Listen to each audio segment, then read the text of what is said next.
Questões de Família, com José Eduardo Coelho Dias.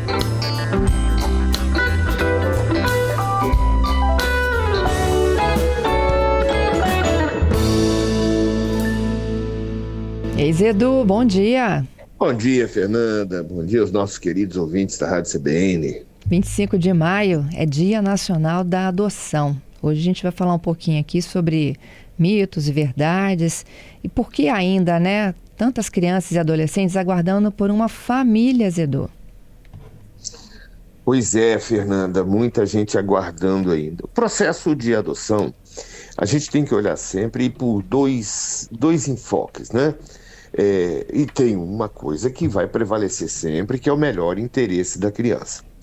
Nós temos que ter cuidado com a adoção. A gente não pode entregar uma criança como se ela fosse um objeto. Então, a necessidade do Estado, do Poder Judiciário, ter muita cautela para realizar as entregas para adoção. E isso causa uma certa lentidão no processo? É lógico que causa, mas é a demora que a gente precisa aceitar, né?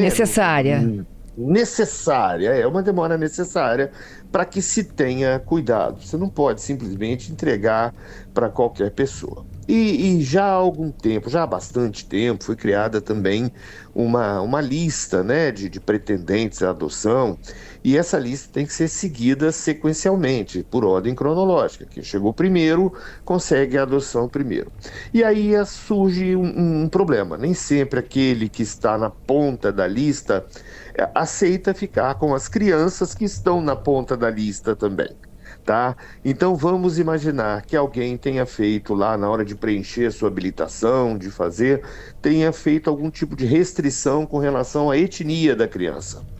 E aí a criança que está na ponta para adoção não corresponde, a etnia da criança que está na ponta da adoção não corresponde à etnia pretendida por aquela pessoa que quer adotar. Aí, evidentemente, que ela vai ter que esperar mais um pouco, Vamos chamar o segundo e aí sequencialmente.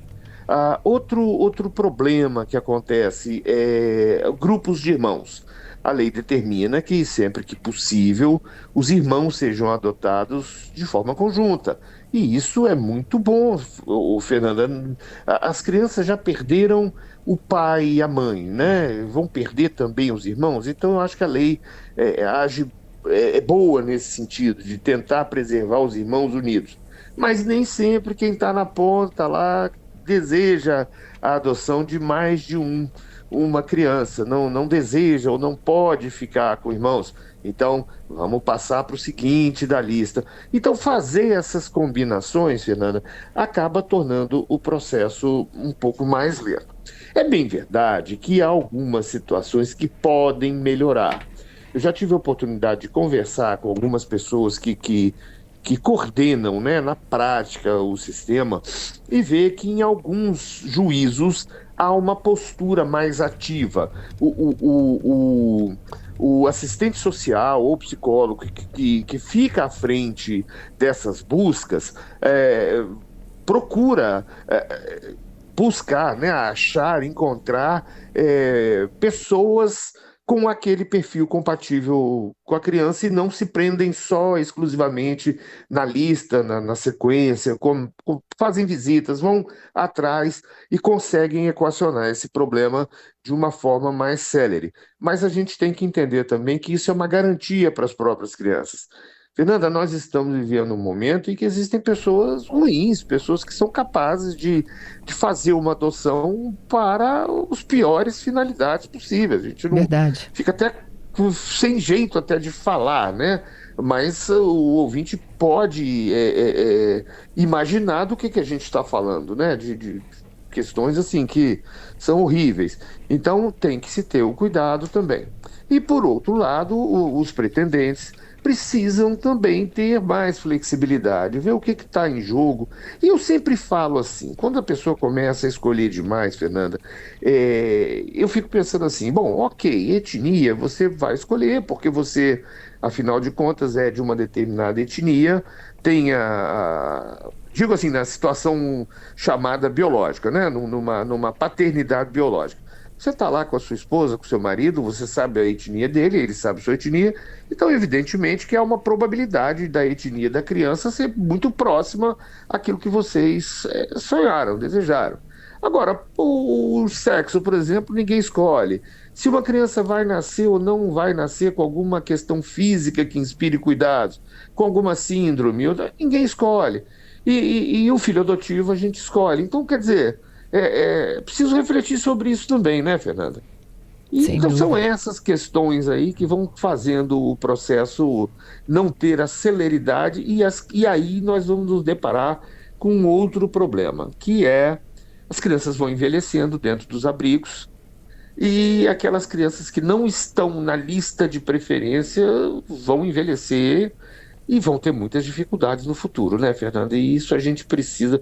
E eu tenho visto pouca ação do Estado. Quando eu digo Estado, eu digo União, município, estados mesmo, né? Mas poucas ações para essa transição. Porque quando a criança completa 18 anos, ela não é mais uma criança passível de adoção, porque já é maior. A adoção vai suprir o poder familiar. Quem tem mais de 18 anos não tem poder familiar a ser suprido. Então, e aí, como é que fica? E a gente vê casos complicadíssimos de jovens que são colocados para fora dos abrigos, das instituições, Exatamente. porque completaram essa idade. E a gente também não tem visto uma movimentação muito eficaz do poder público com relação a isso. E é uma atenção que precisa ser dada. Porque esses jovens vão fazer o quê? Enquanto eles estão lá recebendo teto, comida, banho, ok, mas e depois? Completou 18 anos, vai o quê? Vai ser jogado fora de novo? Isso é muito cruel. A gente precisa também pensar nisso, viu, Fernanda? Zedu, eu acho que além dessa polêmica, né, de que eles vivem numa bomba relógio, completo 18 anos, eles vão para onde? Vão fazer o quê, né? Como é que é essa transição dentro dos abrigos? Uma outra, que a gente já tocou nesse assunto certa vez, Edu, é de quando as famílias não se adaptam ao processo. A adoção, ela é irrevogável. Mas olha só, quem tem que se adaptar ao processo não é o adotante, não, é a criança. São as crianças. A criança. A criança. Quem vai pleitear uma adoção tem que ter maturidade. Tem que se questionar se realmente... Porque, Fernanda, vamos lá, você é mãe, eu sou pai. Criança dá trabalho, Fernanda. Criança dá trabalho, é um bichinho cheio de vontade, é um bichinho que se a gente não prestar muita atenção, eles sequestram a gente. Os pais e as mães que estão nos ouvindo sabem o que eu estou falando. São chantagistas, criança não é fácil lidar. A criança lidar com criança não é fácil, criança que é fruto da nossa própria biologia. Então, uma criança que é fruto de uma adoção vai ter também, vai dar trabalho também. Então, essa história de adaptar é maturidade. Você quer realmente adotar? Ó, adoção não é caridade, adoção não é serviço público, adoção é um desejo. Você quer ser pai, você quer ser mãe, você vai exercer a sua paternidade, exercer a sua maternidade pela via desse procedimento. Agora, vai se deparar sim com problemas. Então, o chamado estágio aí, esse tempo, né, de entre aspas, teste, não é pensando nos pretendentes à adoção, é pensando nas crianças. Há casos em que a criança não adota o adotante. E aí vai fazer o quê? Temos que devolver. Agora, renunciar a uma paternidade, a paternidade é irrenunciável, é revogável. Ninguém pode deixar de renunciar, né? Isso pode configurar até um abandono material, abandono afetivo, um abandono de incapaz. Então não tem isso, vou lá devolver. Peraí, rapaz, você não foi no shopping comprar um produto, não. Não é isso, não. Você fez uma coisa muito séria, que é olha, aceitar de forma consciente a paternidade. E paternidade não é uma brincadeira, tá? A gente recomenda sempre. E aí, Fernanda, que esses casais ou essas pessoas que pretendem adoção, que procurem ajuda, sim, conversem com os parentes, com os amigos, um psicólogo, procure as varas de infância e juventude, saber como é o processo, consulte seu advogado, busque ter todas as informações para você entrar no processo. porque é uma coisa séria. E aí, Fernanda, essa é a razão pela qual a gente tem que ter bastante cuidado. O Estado, né, o Poder Judiciário tem que ter cuidado com a adoção, porque é feito um processo de habilitação, é feito uma espécie de um treinamento, são prestados esclarecimentos para os pais pretendentes, né, para os futuros papais. Tudo é feito com muita dedicação, com muito zelo, e isso não é da noite para o dia. Isso tem que ter um tempo de maturação para a pessoa mostrar que realmente sabe o que está fazendo. E ainda assim, como nada é perfeito nessa vida, vazam algumas questões, algumas pessoas que não teriam o perfil para adoção, mas que chegam ao final. É normal, acontecem falhas humanas, falhas na interpretação, mudança de perspectiva durante o processo, enfim, são universo, mas a grande maioria daqueles que não irão se adaptar, elas são barradas já no processo de habilitação. Zedu, obrigada, viu, pela reflexão e pela análise. Boa semana para você. Para todos nós, e sim, a adoção é sim um gesto de carinho, a adoção é sim um gesto de amor, mas é um gesto de responsabilidade também, viu? Fica a dica aí para os papais e para as mamães. É isso.